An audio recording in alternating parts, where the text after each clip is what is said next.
द'जिसेथि बोसोरारि जुथुमा बर' थुनलाइ आफादखौ खुंनो थाखाय लाहार फाहार खालामगासिनो। तामुलपुर जिल्लानि सिङाव थानाय गोजोन फोथाराव कुसुबारियाव 'द'जिसेथि बोसोरारि जुथुमा बर' थुनलाइ आफादखौ 2, 3 आरो 4 मे दाननि 2020 इं खालारखालि गोजोन फोथाराव कुसुबारि तामुलपुराव सानथामनि मेहेरगोनाङै गाजा गोमजायै खुंफुंनो थाखाय गोख्रों खामानि मावगासिनो। मख'जाथावदि दिन्थिफुंबादि 60 जौखोन्दोनिफ्रायबो बांसिन जाफुंबाय। बे जथुमायाव दिन्थिफुंसालियाव बर' हारिनि नखर, बर'नि मुंदांखा मेथाइ खनगिरि, बर'नि मुंदांखा मोसाखावरि आरो बर'नि खन्थाइ आवरायगिरि, बर'नि दोरोङारि खमलायनाय हाथाइसालि आरो बायदि बायदि नुनो मोनगोन। मख'नो गोनांदि बे हाबाफारियाव बाहागो लाफैगोन भारत हादरनि रामनाथ क'विन्द, आसामनि गिबि मन्त्रि हिमन्त बिश्व शर्मा आरो सिक्किम रायजोनि गिबि मन्त्रि प्रेमसिं तामां, आसाम हायेन आफादनि बुंथिगिरि बिश्वजित दैमारी आरो बिटिआरनि CM प्रमद बर' बिथां, आसामनि मन्त्रि उरखाव ब्रह्म बिथां। बर' थुनलाइ आफादनि लोगोसे बानजाय आफादनि जानानै जोंनि खुलुमनाय थाबाय। जोङो 'द'जिसेथि जथुम्माखौ तामुलपुराव दा फैगौ 2, 3 आरो 4 बे मेयाव जोङो खुंनो थाखाय थिरांथा लानाय जादोंमोन आरो बेबायदि बेलायाव थांनाय मार्च दाननि 27 खालार खालि जोङो बे खेला खुन्थाखौ गायसननाय जादोंमोन आरो जोङो दुर्भाग्य बेखौनो बुंनांगोन दि नारा नाथा अखा हाबाय थादों तामुलपुराव। बेबायदि बेलायाव जोंनि खामानियाव बहुद हेंथा होदों आरो आबहावानि जितु परिबेखौ लानानै बिथांमोना जिखिनि टेन्ट हाउसनो जों दायित्व होदों बिथांमोनाबो खिन्थु नाजागासिनो आरो बेबायदि बेलायाव फैनाय दिनफोराव हयथ' आरो साननै सानथाम जि गेजेराव दोङो बे साननै सानथामनि भितराव गासै खामानियानो जाफुंगोन होननानै सानदों।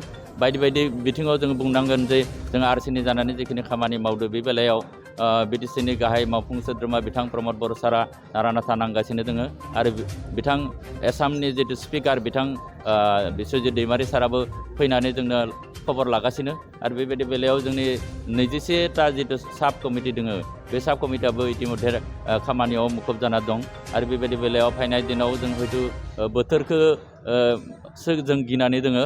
बोथोरा जुदि जोंखौ माने कनसिडार खालायोब्ला निस्सय जोङो नैबे माने जथुम्माखौ जाफुंसार होनायनि बेलायाव अबंलावरिनिसिम जोङो बे आर'ज थाबाय।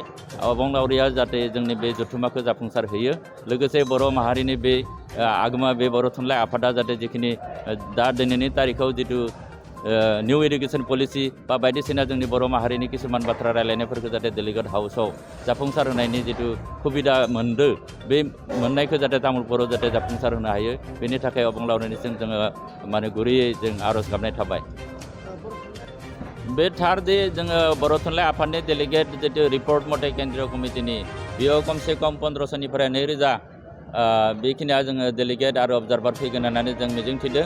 लोगोसे जिहेतु भारत हादरनि हादोरगिरि बिथाङा फैगोन अपेन मिटिं खालि आरो लोगोसे मेघालय आरो सिक्किमनि लोगोसे जोंनि आसामनि गिबि मन्त्रि थागोन आरो बेबायदि बेलायाव बेखौ नोजोर होनानै जुदि बोथोरा थिनोब्ला बोथोरा जुदि बारा डिस्टार्ब होआब्ला जों सानदों 50निफ्राय 1 लाख बेयाव गेदारिं जागोन अपेन मिटिं खालि आरो लोगोसे बेनि सिगां 2 तारिख 2 आरो 3 बे तारिखखौबो जोङो रायजो राजानिफ्राय मदद मोनगोन होननानै साननाय जादों।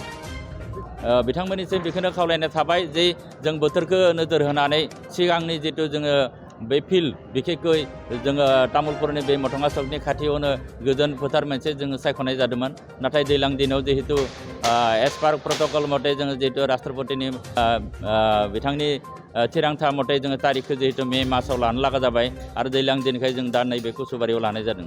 कुसुबारियाव जिहेतु जा डेलिगेट बारा रायजो राजानिफ्राय बाय डिस्टार्ब जागोन मानो कारणे बेयाव जोङो थोजासे स्कुलफोर खाथियाव गैया गतिके तामुलपुर हायार सेकेन्डारि लगे 4 किल'मिटार डिस्टेन्स जागोन। डेलिगेट आरो रायजो राजाफोरा बेखिनिखौ हयथ' किसु डिस्टेन्सखौ माने मुखुब जानांगोन बिथांमोना बेयाव बाय खस्थ' मोनगोन होननानै जों साननाय जादों। बिथांमोना जाहाथे मानसिकभावे जाहाथे प्रस्तुत जाना फैयो 4 किल'मिटारसो डिस्टेन्सनिफ्राय बिथांमोना हयथ' फाइन लागा जागोन ना बिखेखै माने अपेन मिटिं खालि आरो बे खेत्रआव रायजो राजाया जथेस्थ' सहाय खालामदों बेखौ जोङो स्वीकार खालामनांगोन आरो जिहेतु बर' माहारियारि आफाद हिसाबै बर' थुनलाइ आफाद आरो बे तामुलपुरनि थाखाय 3 खेबनि थाखाय जोङो बर' थुनलाइ आफादनि जथुम्माखौ बेयाव खुंनो थाखाय देग्लाय अन्तत' सुबिदाखौ मोनदों आरो बेबायदि बेलायाव तामुलपुरनि रायजो राजानिफ्राय जों मदद मोनदों होननानै जोङो स्वीकार खालामनांगोन। जोंनि बर' थुनलाइ आफादनि 67थि जथुम्माया नैबे तामुलपुर हालामाव जानो थांगासिनो दं। बियो फैगौ 2, 3, 4 एप्रिलाव बेवहाय मेआव सानथामनि हाबाफारिजों बेवहाय खुंनाय जादों। बेवहाय तामुलपुर जिल्ला बर' थुनलाइ आफादनि हेफाजाबाव आरो बेखिनि तामुलपुर ओनसोलनि बर' रायजो राजाफोरनि हेफाजाबाव बेवहाय बे जथुम्माया जानो थांगासिनो दं। दा जोङो दिनै मिरु बर' थुनलाइ आफादनि जानानै बेवहाय बे लाहार फाहार खालामबाय थानाय हाबाफारिखौ जों नायनो फैदों। जों जोबोरैनो गोजोननाय मोन्दों। बेयाव फुल सुइं खामानि जागासिनो दं। आथिखाल जों सानो माने फैबाय थानाय समाव 2 थारिखनिफ्राय जानो गोनां बे जथुम्माया मोजाङै मोजां जाफुंगोन। गासैबो रोखोमनि बेवहाय लाहार फाहार खालामनाय जादों। माने अखानि बोथोरखौ नायनानै बेयाव मोजां पेन्डेल खालामनायनि बेबस्था खालामनाय जादों। बिनि थाखायनो जों जोबोरैनो गोजोननाय मोन्दों जे बानजाय आफादनिफ्राय बेखिनि हाबाफारिखौ लानानै बिथांमोना मावगासिनो दं। जों आसा खालायो बिथांमोना जोबोरैनो मोजाङै खुंनानै हरगोन होननानै जों आसा फारियो। नोंथाङा सरखारि साख्रि नागिरदोंना? नोंथांनि थाखाय मोनसे गोजोनथाव खौरां। नोंथांनि थाखाय दं एडुकेट पइन्ट, जेराव नोंथाङा सोलोंथाइ लानायनि गेजेरजों सरखारि साख्रिनि गुबुन गुबुन रोखोमनि गोब्राब आनजादफोरखौ उथ्रिसारनो हागोन आरो गावनि आथिङाव गसंथानो हागोन।